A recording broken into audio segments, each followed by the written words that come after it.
한국교회 갱신전략 그분이 쓴 칼럼인데요.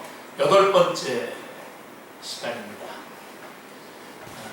개교회 중심주의를 몰아내라 라고 하는 제목입니다. 프린트 다 있으시죠? 찾으셨어요?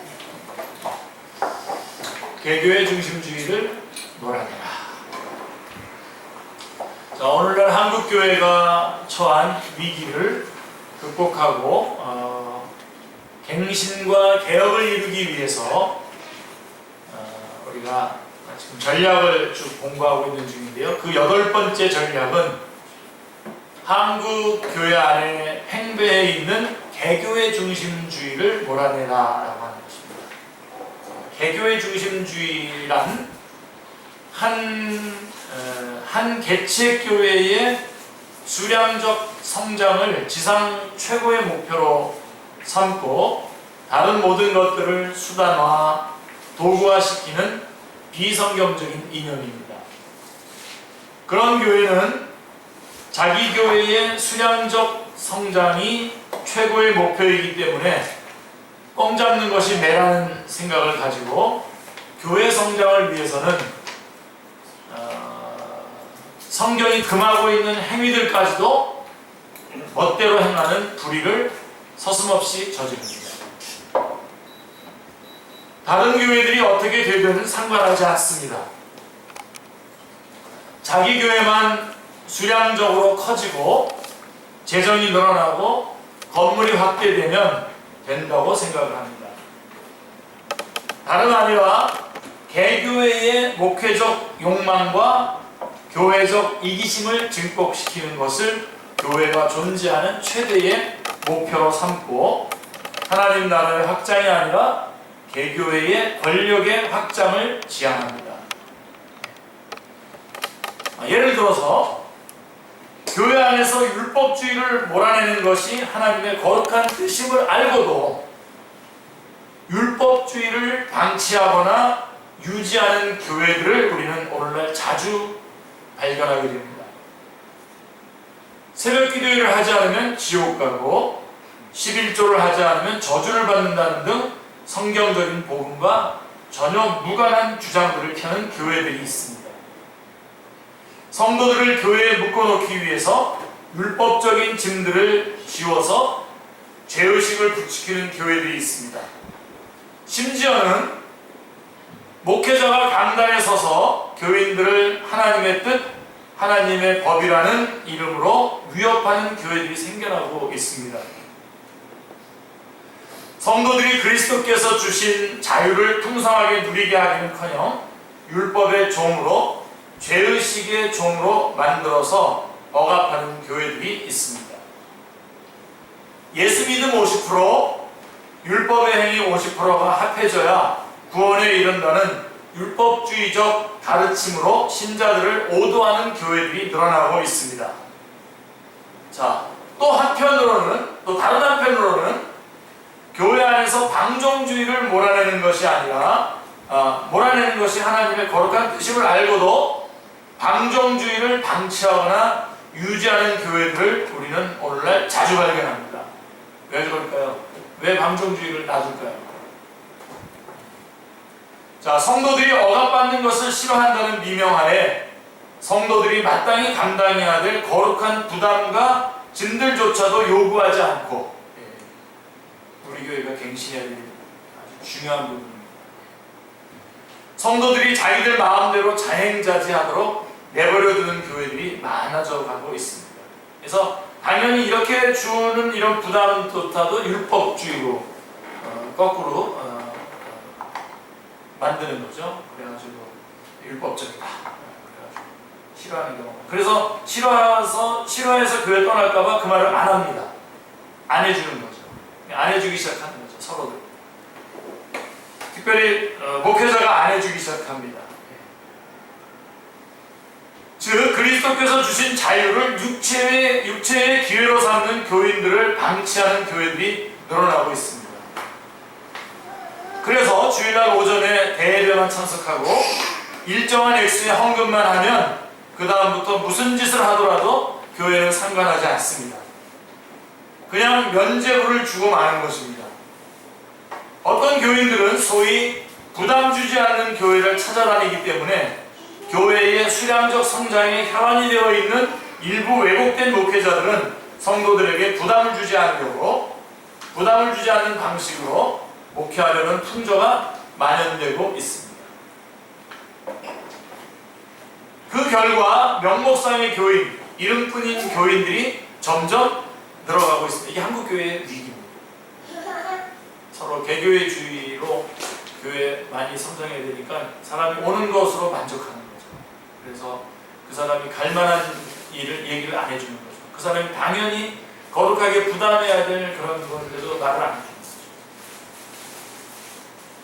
오늘날 한국교회 안에 팽배해 있는 개교의 중심주의는 서로 사랑하고 서로 격려하고 서로 위로하고 서로 협력해야 할 교회들 간의 상호 경쟁이라는 잘못된 풍토가 만연하게 되고 있습니다. 이것은 정말로 심각한 문제입니다. 교회들이 서로 경쟁하고 그 경쟁이 지나쳐서 서로 피튀기는 전쟁을 하는 상황까지 오게 되었습니다. 교회들 간의 양도둑질을 일삼으며 자기 교회의 성장을 위해서는 다른 교회는 어떻게 되어도 좋다는 생각이 유행하고 있습니다. 다른 교회를 고의적으로 짓밟아서 자기 교회의 성장을 추구해야 한다는 생각을 할 정도로 심각하게 타락된 교회들도 등장하고 있습니다. 이것은 예수 그리스도의 몸된 교회들이 절대로 가져서는 안 되는 잘못된 생각입니다. 일반 경영계에서도 경영윤리라고 하는 것이 있어서 독과점을 금지하고 불공정한 경쟁을 금지하고 있습니다. 오늘날 한국교회는 세상의 상도덕과 경영윤리에도 못 미치는 정도의 저급한 목회윤리의 지배를 받고 있습니다. 주님께서 제자들에게 세 계명을 주셔서 내가 너희를 사랑한 것 같이 너희도 서로 사랑하라고 명령하신 것은 교회들 간에도 그대로 적용이 되어야 됩니다. 교회들 간에 서로 사랑하고 서로 위로하고 서로 연합하고 서로 협력하는 거룩한 풍조가 더 뿌리를 깊이 내려야 합니다. 교회들이 서로 사랑하기 위해서는 더 성숙하고 자원이 더 풍성한 교회가 연약하고 미숙한 교회를 위하여 거룩한 짐을 지고 희생하는 풍토를 만들어가야 합니다. 중대형의 교회들이 중소형의 교회들의 성숙과 균형 잡힌 성장을 위해서 일꾼들도 보내고 영적, 물적 자원들도 나누어주는 아름다운 풍토가 더 자리 잡도록 노력해야 합니다. 교회들이 이렇게 서로 사랑하는 것을 볼 때 세상은 하늘에 계신 하나님께 영광을 돌리게 되는 것이죠. 반대로 마태복음 5장 16절 우리 교수님 제시하셨는데 반대로는 로마서 2장 24절입니다. 한번 찾아보실래요? 로마서 2장. 마태복음 5장 16절은 너희의 착한 행실을 보고 하늘에 있는 아버지께 영광을 돌리게 하라 라고 하는 말인데 거꾸로 하게 되면 어떻게 되면 로마서 2장 24절을 보면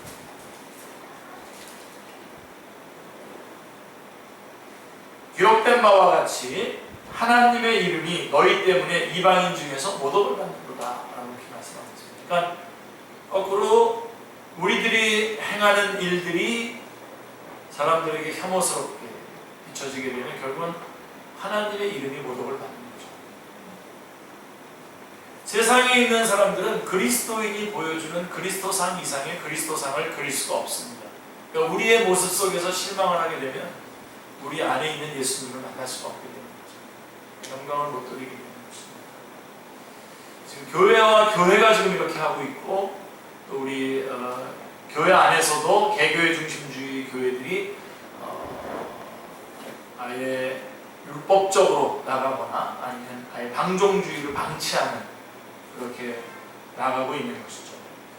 마무리하겠습니다. 한국교회는 시급하게 개교의 중심주의, 개교의 이기주의를 극복하고 몰아내야 합니다. 우리 개인부터 한 사람 한 사람이 몰아내셔야 합니다. 여러분 우리는 예수님이 구원 받았잖아요. 더 이상 우리는 또 다른 축복, 또 다른 복을 더 요구할 거가 없습니다. 우리 예수님이 한 분 계시기 때문에. 그렇다면 이제 남은 생애는 이타적이어야 합니다. 이타적이어야. 교회 안에서도 나를 보는 것이 아니라 가장 사람을 섬기고요. 교회끼리도 서로 섬기고 필요한 것들 채워주고 그래야 됩니다. 괜찮아요. 그래서 여러분이 그렇게 하면서 여러분 손해보잖아요. 손해본다고 생각할 때까지 하세요. 그리고 더 하세요. 그러고서도 한 번 더 하세요. 우리 교회보다도 이분이 저 교회 더 좋겠다. 더 소중하겠다. 또 요거는 우리 교회에서 쓰기보다는 저 교회에서 쓰는 게 더 좋겠다. 필요한 것들 서로 공급해주고 위해서 기도해주고 나눠주고 섬겨주고 그런 것들을 우리가 해내야 되겠죠. 그리고 제일 중요한 겁니다. 교회가 율법주의로 가면 안 됩니다. 서로. 근데 여러분들이 이렇게 점검을 하시죠. 내가 지금 엄연히 잘못된 길을 가고 있는데 아무도 나에게 말해주고 있지 않다. 이 교회 안에서. 그거는 여러분들이 그때는 내가 다른 교회로 가도 괜찮다라고 하는 뜻이 됩니다. 그리고 본인이 상당한 위기에 처해 있음을 아셔야 됩니다. 자기에게 마땅히 해야 될 일인데 이건 당연히 해야 될 일입니다. 그리스도인이기 때문에 당연히 해야 되는 일. 우리가 예수님을 믿게 되면 하나님의 일을 하고 싶어지게 되어 있거든요. 근데 그거에 대해서 감당하고 있지 않는데도 나 자신이 이거에 대해서 별로 부담감을 갖고 있지 않는다. 우리가 아무도 서로 얘기해 주지 않는다. 제가 얼마 전에 우리 교회에서 그런 일이 있었죠. 그래서 아무도 얘기를 안 해주기로 다 결정한 것 같은데 그러려면 성도님은 큰 교회 그쪽으로 가는 게 좋겠다. 아니라고 막 그러셨는데 또 나중에 갔어요. 얼마 전에는 전화가 하나 왔어요. 자기가 교회를 지금 결정을 못 해가지고 우리 교회를 왔으면 하는데 어떻게? 제가 왜 교회를 결정을 못 하냐고. 다니는 교회가 어디냐? 다니는 교회 안 오시는 게 좋겠다. 우리 교회 안 오시는 게 좋겠다. 그 교회보다 잘해줄 수 있는 여건이 안 되고 본인이 그렇게 신앙생활을 하는 한 어느 교회 가도 또 마찬가지 결과가 똑같이 나거든요. 여러분들이 이걸 다 알았어요. 내가 교회의 멤버가 되었다라고 하는 것은 거기에 합당한 사명이 있어. 우리 한 몸의 지체잖아요. 우리가 지체이기 때문에 딱 이론이 되는 순간 뭔가 분명히 여러분 우리 축제교회도 분명히 하나님께서 물질의 통로를 열어줄 겁니다. 분명히 그 사람이 감당을 하면 될 거예요. 근데 이것들을 서로 감당을 안 하기 때문에 온몸이 지금 제대로 이렇게 운영이 되지 않아요. 여러분 우리 2명일 때, 3명일 때도 교회였었습니다. 이 축제교회 3명일 때도 있었습니다. 처음에. 그러나 여러분 지금 얼마나 많습니까? 근데 그 안에서 여러분들이 맡겨지는 사명을 묵묵히 감당해 나가요. 그리고 당연히 이런 것들을 말씀을 근거해서 얼마든지 명령하고 지시하고 지휘하고 인도할 수 있는 그런 인도자, 목사님이 돼야 돼요. 목회자는 목회자 역할을 해야 되겠죠.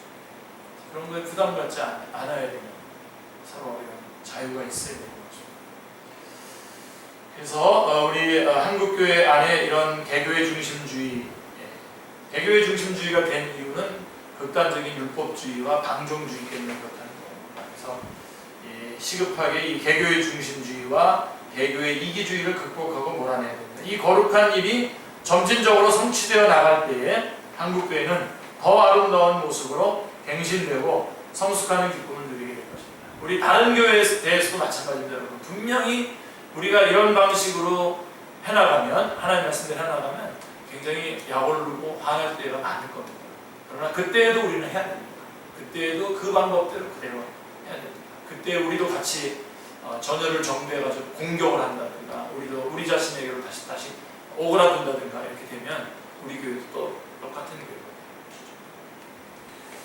먼저 이 교회 갱신, 우리 교회부터 먼저 갱신하면서 나아가는 그런, 그래서 놀라운 하나님의 교회가 아름답고 정상적이고 성숙한 하나님의 교회로 새롭게 거듭나는 우리 축제교회와 한국교회가 되기를 바랍니다. 우리 사연